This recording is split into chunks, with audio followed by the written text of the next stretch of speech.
Constitution क्या था? Indian constitution है कि नहीं? तो इंडियन का मतलब क्या हो जाता है? संविधान। क्या? संविधान। तो आज पढ़ने वाले हम लोग क्या, भारत के संविधान के बारे में थोड़ा बेसिक नॉलेज, वो थोड़ा बेसिक जानकारी हम लोग ले लेंगे भारत के क्या संविधान के बारे में। तो उससे पहले देखिए संविधान का मतलब क्या, व्हाट इज कॉन्स्टिट्यूशन बोला जाता है नहीं? तो बोलते हैं देखो कॉन्स्टिट्यूशन का मतलब क्या होता है, तो संविधान क्या है? एक क्या है? एक डॉक्यूमेंट है। क्या है? संविधान एक क्या है? डॉक्यूमेंट है जहां क्या होता है, बेसिक रूल्स एंड रेगुलेशंस क्या लिखा होता है, समझे? और उस रूल्स एंड रेगुलेशंस को क्या होता है, गवर्नमेंट और सिटीजन पीपल नागरिक दोनों फॉलो करके चलेंगे उसको, समझे? ओके, मैं आसान भाषा में बता रहा हूं। उसको बोलते हैं क्या है? कॉन्स्टिट्यूशन, यानी कि संविधान बोला जाता है। ओके, अब आता है कि देखो संविधान का इंपॉर्टेंस क्या है, क्यों जरूरी है संविधान, क्यों, व्हाई? ओके, क्योंकि संविधान क्या करता है, हमें प्रोटेक्शन देता है। संविधान क्या देगा? हमें प्रोटेक्शन देगा। सिटीजन को क्या देगा? प्रोटेक्शन दिलाएगा, समझे? अपना हक दिलाएगा। वहां उससे पता चला वहां क्या होगा, जनता को, सिटीजन को क्या है, राइट्स के बारे में पता चलेगा। और गवर्नमेंट को जो है पावर, जो है गवर्नमेंट का पावर को भी डिफाइन करेगा, लेकिन एक लिमिटेशंस भी देगा गवर्नमेंट का पावर को। नहीं तो क्या होगा, सरकारी आदमी क्या करता है, अपना पावर को लेकर क्या करता है, रोक जमाता है नहीं, तो उसमें एक लिमिटेशन देगा। उसको भी क्या है, सीधा करने वाला कौन होगा? संविधान।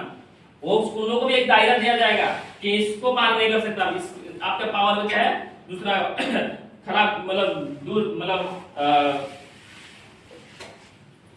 खराब आप क्या इस्तेमाल नहीं कर सकते बोला जाएगा। नहीं देखो तो बड़ा बड़ा ऑफिसर है नहीं, वो लोग भी क्या होता है, सस्पेंड हो जाता है। क्यों हो जाता है? ओनली फॉर द कॉन्स्टिट्यूशन, संविधान के कारण। वो सरकारी आदमी है कि फिर भी उसको क्या है, सस्पेंड किया जा रहा है अगर वो अपना पावर को अगर गलत इस्तेमाल करता है, तो है नहीं? तो वो चीज दिया गया क्या, कॉन्स्टिट्यूशन में। इसीलिए कॉन्स्टिट्यूशन वेरी इंपॉर्टेंट, इसको जानना जरूरी है। अंडरस्टूड? जितना जरूरी है खाना पीना, उतना जरूरी जानना जरूरी है। इसके बारे में, कॉन्स्टिट्यूशन के बारे में, संविधान के बारे में। अंडरस्टूड?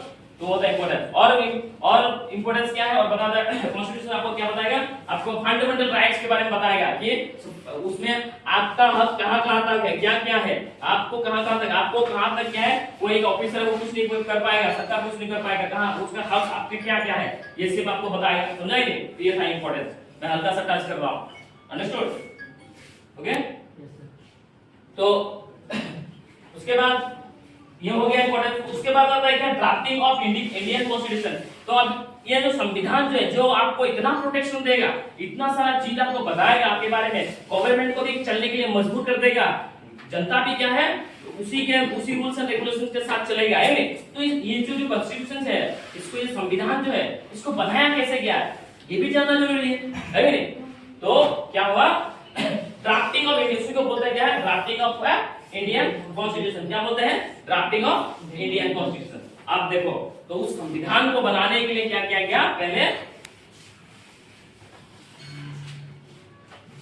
19 क्या था वो तारीख,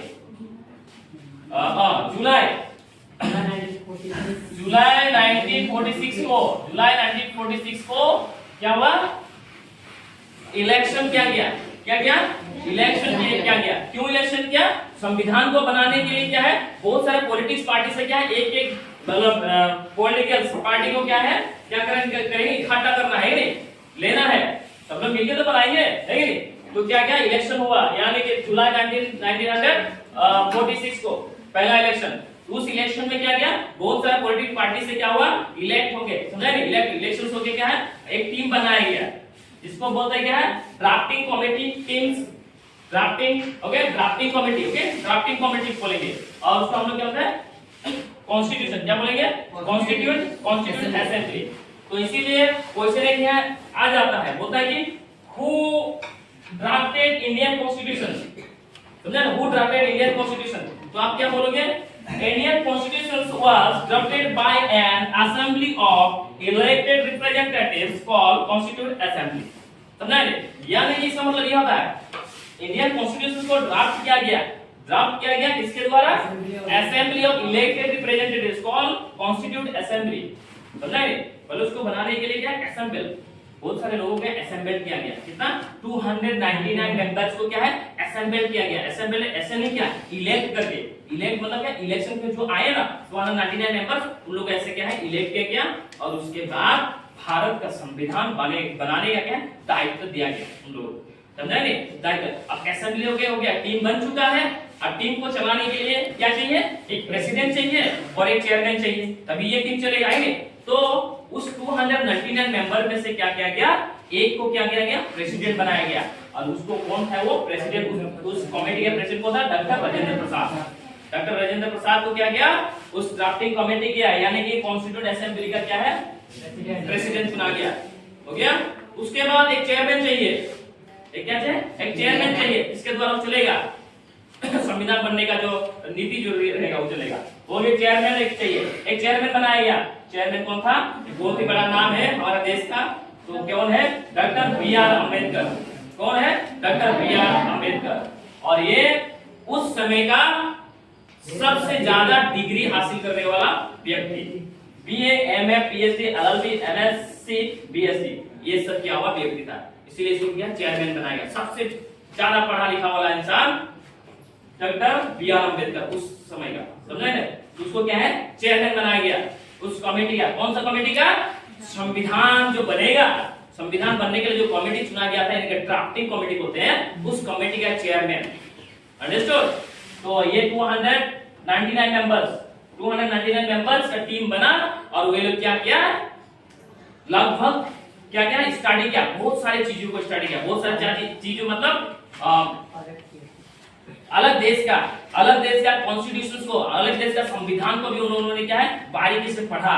फ्रांस का पढ़ा, जर्मनी का पढ़ा, रशिया का पढ़ा, तुम्हारा ब्रिटेन का पढ़ा, अमेरिका पढ़ा, ऐसे सब विभिन्न देशों का क्या है संविधान को पढ़ा हम लोग। और वहां से जो जो जो जो अच्छा चीज था, अच्छा जो एक्ट था, उसको क्या एडॉप्ट किया गया।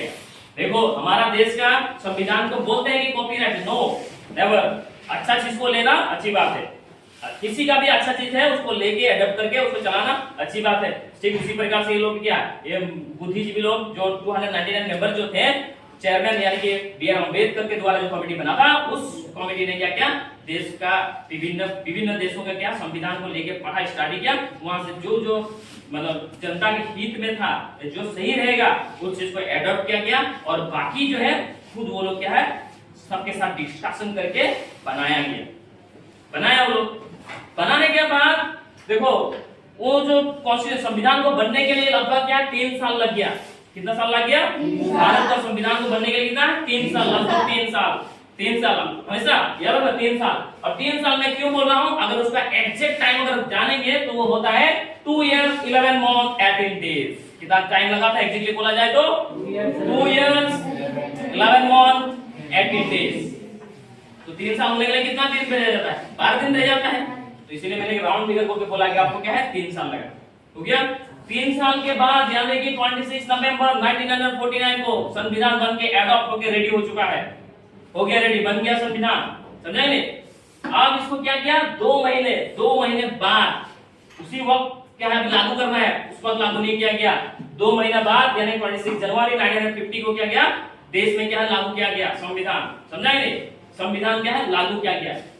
अब यहाँ एक क्वेश्चन आता है हमारे दिमाग में, सर जी आफ्टर 3 years यानी कि 3 साल का मेहनत के बाद जब फाइनली जब 26 नवंबर 1949 को जब अगर बन चुका था, एडॉप्ट हो चुका था, तो 2 महीने के बाद 26 जनवरी 1950 को ही क्यों संविधान को लागू किया गया? है कि नहीं? ये दिमाग में आता है। तो इसके पीछे भी राज है, इसके पीछे भी कहानी है, हिस्टोरिकल स्टोरी है। यहाँ 26 जनवरी इस तारीख को लेके, 26 जनवरी ये तारीख को लेके, क्योंकि 1929 को, कब 1929 को कांग्रेस ने क्या किया था? उन लोगों ने गोल सेट किया था देश को आजाद दिलाने के लिए। क्या दिलाने के लिए? इंडिपेंडेंस दिलाने। एक गोल सेट किया था यानी कि 1930 यानी कि 26 जनवरी 1930 को देश आजाद हो जाएगा। वो लोग क्या है एक गोल सेट किया था आजाद करवाएंगे, समझाएंगे। लेकिन अनफॉर्चुनेटली, समझाएंगे, अनफॉर्चुनेटली क्या हुआ? देश आजाद उस साल को, उस तारीख को हुआ नहीं। फाइनली हमारा देश आजाद कब हुआ? कब हुआ हमारा देश आजाद? 15 अगस्त 1947 कब हो गया? 15 अगस्त 1947 को हमारा देश हुआ। ये तारीख जो हो गया स्किप हो गया, ये तारीख जो क्या है लेट हो गया। 2 साल बाद क्या है 15 अगस्त 1947 को हमारा देश क्या आजाद हो गया है कि नहीं। अब ये जो तारीख जो था उन्होंने गोल सेट किया था कि इस तारीख को हम देश को आजाद दिलाएंगे। तारीख जो था ये हिस्टोरिकल डेट है नहीं, ऐतिहासिक तारीख था। तो उन लोगों को सोचा वो लोग कि नहीं इस तारीख को हमें क्या है लाना है, क्योंकि इस तारीख में क्या बहुत कुछ है, समझा नहीं। इस तारीख को क्या है आने वाला बच्चा पीढ़ी या बच्चा क्या है इसको जानना जरूरी है। इसीलिए उस ऐतिहासिक तारीख को ही चुना गया कि 2 महीना रुक के 26 जनवरी यानी कि 1950 को देश में क्या संविधान क्या है लागू किया गया। और तब से उस तारीख को उस दिन को हम लोग क्या है रिपब्लिक डे बोल के हम लोग क्या है सेलिब्रेट करते हैं आज तक। समझ गया? रिपब्लिक डे यानी कि क्या बोल के गणतंत्र दिवस मनाते हैं। अंडरस्टूड? तो इस तारीख का पीछे का हिस्ट्री पता चल गया आपको, क्यों इस तारीख को ही क्या है संविधान लागू किया गया था। कोई पूछेगा बता पाएगा? बता सकेगा नहीं? बताएगा है कि नहीं? बता सकेगा। तो इस तारीख को क्या लागू किया और तब से आज तक हम क्या है उसी संविधान को लेके उसी संविधान से ही हम लोग क्या चल रहे हैं, गवर्नमेंट चल रहा है, हम चल रहे हैं। समझा कि नहीं? अब देख लागू तो हो गया, लागू होने के बाद कुछ दिन बाद क्या हुआ बड़ा न्यूज अनाउंसमेंट हो गया कि भारत देश का संविधान जो है सबसे बड़ा संविधान बन चुका है। भारत देश का संविधान जो है सबसे बड़ा संविधान बन चुका है, ऐसे न्यूज आ गया। अब सबसे बड़ा कैसे बन गया तो बोलता है ये भारत का संविधान इंडियन कॉन्स्टिट्यूशन में क्या हुआ 395 आर्टिकल्स 22 पार्ट्स 8 शेड्यूल्स। समझा नहीं? भारत संविधान जब बनाया गया कितना आर्टिकल्स डाला गया 395 आर्टिकल्स 22 पार्ट्स में भाग किया गया और 8 शेड्यूल्स ले गया। तो ये चीज जो है सारा दुनिया में जितना भी देश है सब देश का अपना अपना संविधान है, संविधान के अनुसार ही चलेगा देश। तो सब देश से क्या हम लोग का देश का जो है कॉन्स्टिट्यूशन जो है या संविधान जो है सबसे बड़ा बन गया। समझा? तो आज से क्वेश्चन अगर पूछा जाए तो आप बोलोगे क्या बोलोगे कौन सा देश का संविधान सबसे बड़ा है तो क्या बोलोगे इंडिया, भारत देश का। हो गया?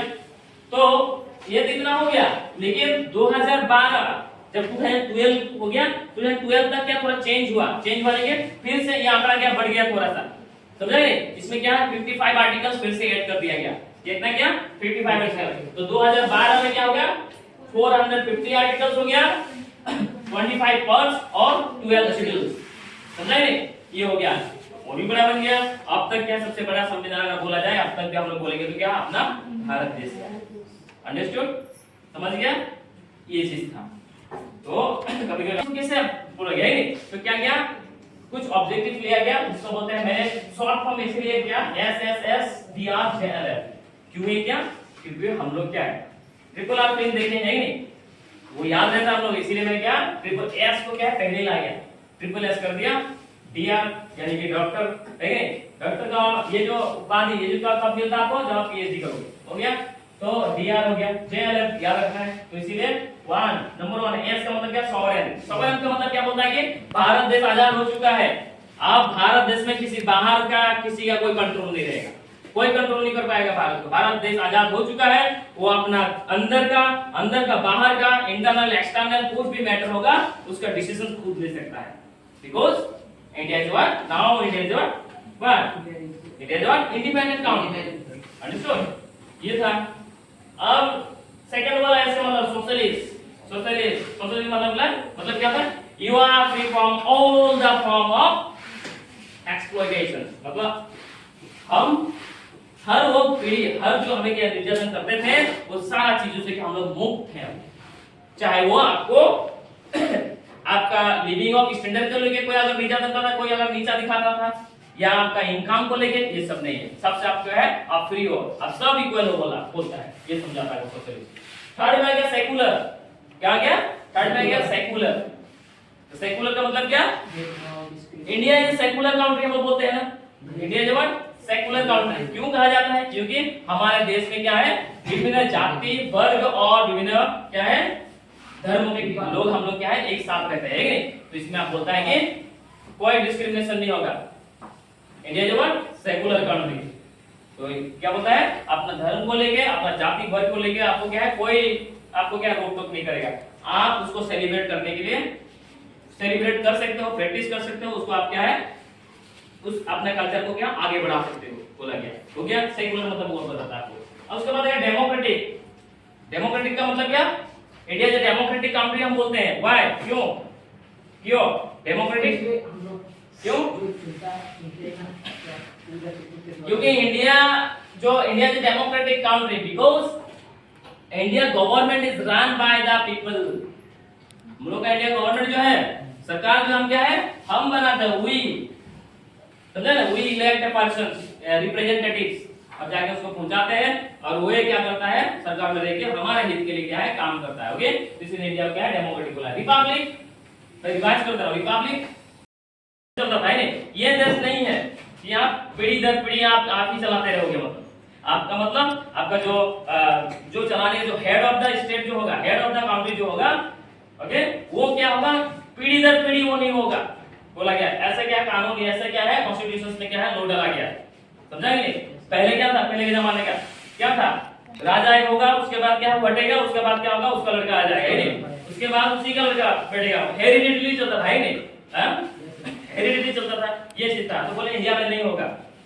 बोल रहे कि इंडिया का जो हेड ऑफ द जो सिटीजन्स होगा, हेड ऑफ द जो हेड जो होगा, उसको भी क्या हम ही लोग चुनेंगे। बोला गया people, he will be also elected by the people. वो भी क्या होगा, इलेक्टेड होगा किसके द्वारा, पीपल के द्वारा। तो भारत का यानी कि इंडिया का पहला सिटीजन, वो भी क्या होगा, पीपल के द्वारा ही इलेक्ट किया जाएगा। वो भी क्या है, एक पार्टिकुलर टाइम के लिए, यानी कि 5 साल के लिए। अगर वो सही नहीं करता उसे आप हटाएंगे और एक रिप्रेजेंटेटिव भेजेंगे हम लोग, है कि नहीं। इस टाइप का क्या है, आपको क्या न्याय, आपको क्या है, आर्टिकल दिया गया जिसके तहत आपका देश का जो है हेड ऑफ द जो पहला जो सिटीजन है, उसको भी क्या है, आप ही चुन सकते हो। मतलब ऐसा क्या है, और उसको बोलते हैं ना प्रेसिडेंट ऑफ इंडिया। क्या बोलते हैं उसको, president. First citizen of India is the president of India. अब इसमें और एक क्वेश्चन आ जाता है कि who is the president of India, कौन है प्रेसिडेंट, हमारे इंडिया का प्रेसिडेंट कौन है, ये जीना जरूरी है ना में, कौन है, द्रौपदी मुर्मू। कौन है, द्रौपदी मुर्मू, ये भी जानना जाना। तो उसे बोलते हैं कि the first citizen of India, पहला नागरिक, सिटीजन जो बोलता है उसी से शुरुआत होगा, ही सी, सॉरी क्या होगा, सी, अंडरस्टूड। तो रिपब्लिक का मतलब वो होता है, समझा। या कोई क्या होगा, हेरिडिटरी लिखना है, चलाने के लिए नहीं होगा। ये देश को क्या है, कोई भी चला सकता है, अगर उसमें काबिल हो, उसको हम रिप्रेजेंटेटिव करके भेजेंगे चुनाव में, उसके बाद उसको जगा देंगे, अंडरस्टूड। ये उसके बाद आता है आर हो गया, उसके बाद आता है क्या है, जे। जे का मतलब क्या होगा, जस्टिस, वेरी गुड, क्या होगा, जस्टिस। जस्टिस, जस्टिस का मतलब क्या, न्याय होता है। अब भारत का संविधान कुछ ऐसे बनाया कि देखो, भारत का संविधान बनाया गया कि न्याय जो होगा, इंसाफ जो होगा, किसी जाति, वर्ग और धर्म को लेके क्या है, नहीं होगा, डिस्क्रिमिनेशन नहीं होगा। किसी भी जाति, वर्ग, कष्ट को लेके क्या है, किसी को न्याय दिलाना, किसी को अगर न्याय मिलना है, इंसाफ मिलना तो मिलेगा, चाहे वो किसी भी जाति से बिलोंग करता हो, या किसी धर्म से बिलोंग करता हो, या किसी कास्ट से बिलोंग करता हो। उसमें कोई जाति भेदभाव ये देखा नहीं जाएगा। सबको क्या है, समान अधिकार है, यानी कि बोला गया कि सबको in the eye of law all are equal, समझा नहीं, ये बोला है। इसलिए क्या है, जे का मतलब है जस्टिस। अब आते हैं हम लोग क्या है, एल। एल का मतलब क्या हो गया, लिबर्टी एंड व्हाट, इक्वालिटी। क्या, इक्वालिटी। अब ये चीज जो मैंने थोड़ी देर पहले बोला था, मैंने याद रखना, justice, sorry, liberty and equality. Liberty and equality में आपको इसके तहत आपको बताता है कि, आपको बोलता है कि आपका दिमाग में, दिल में जो है वो आप एक्सप्रेस कर पाओगे, वो आप क्या रख सकते हो, आपको कोई रोक टोक नहीं करेगा, समझे। आपका व्यूज, आपका एक्सप्रेशंस रखने के लिए आपको हक बनता है, ये बताता है आपको लिबर्टी एंड क्या है, इक्वालिटीज में। इसीलिए हमारा भारत देश में क्या होता है, हर कोई अपना राय, मतलब अपना राय, अपना डिसीजन क्या है, रख सकता है, बोल सकता है, कोई रोक टोक नहीं होगा, समझा नहीं। हमारे देश में तो क्या है, प्रधानमंत्री तक को के बारे में भी क्या है, बहुत सारा कुछ बोल देते हैं, कि नहीं। तो क्या है, हमें हक दिया गया अपना राय रखने के लिए, समझा, ये चीज बोला गया है। उसके बाद आता है क्या है, लास्ट वाला, एक में क्या होगा, क्या होगा, फ्रेटर्निटी, क्या फ्रेटर्निटी, फ्रेटर्निटी, फ्रेटर्निटी लिख लिया। अब सुनो, फ्रेटर्निटी का मतलब क्या बोल रहा है? फ्रेटर्निटी बोलता है कि भारत देश आजाद हो गया, भारत है, अब बोलेंगे भारत में आप सब क्या है, सब ब्रदरहुड्स होके रहेंगे, यानी कि भाईचारे में रहेंगे। क्या में रहेंगे? भाईचारा में रहेंगे। भाईचारा में रहने के लिए क्या है, सबक बताता है, ये न्याय बताता है कि हम सब क्या है, भारतवासी है, हम लोग क्या है, भाईचारे के हिसाब से रहेंगे। सब brothers, we are all one brothers, सब जाति, सब वर्ग के लोग, सब कास्ट के लोग, सब रिलीजन्स के लोग एक साथ इस देश में है, तो हम सब क्या है, ब्रदरहुड, यानी कि क्या है, भाईचारे में रहेंगे। और भाईचारे में रहेंगे तो क्या होगा, यूनाइटेड होकर रहेंगे, यूनाइटेड रहेंगे, यूनिटी बना रहेगा। और जब यूनाइटेड रहेंगे, यूनिटी बना रहेगा, तो देश क्या होगा, मजबूत होकर रहेगा। क्या होगा, देश मजबूत होगा, स्ट्रेंथ मिलेगा देश को। तब क्या होगा, कोई भी क्या है, देश को क्या है, हिला नहीं पाएगा, है नहीं। तो ये बताता है फ्रेटर्निटी का मतलब, अंडरस्टूड। ये चीज है जो आपको क्या है बताना है। ये इसी चीज में क्या सारा जो हम लोग का कॉन्स्टिट्यूशन जो है घुसा हुआ है, अंडरस्टूड। तो ये चीज था, democratic, Republic, justice, liberty, fraternity. समझ गया?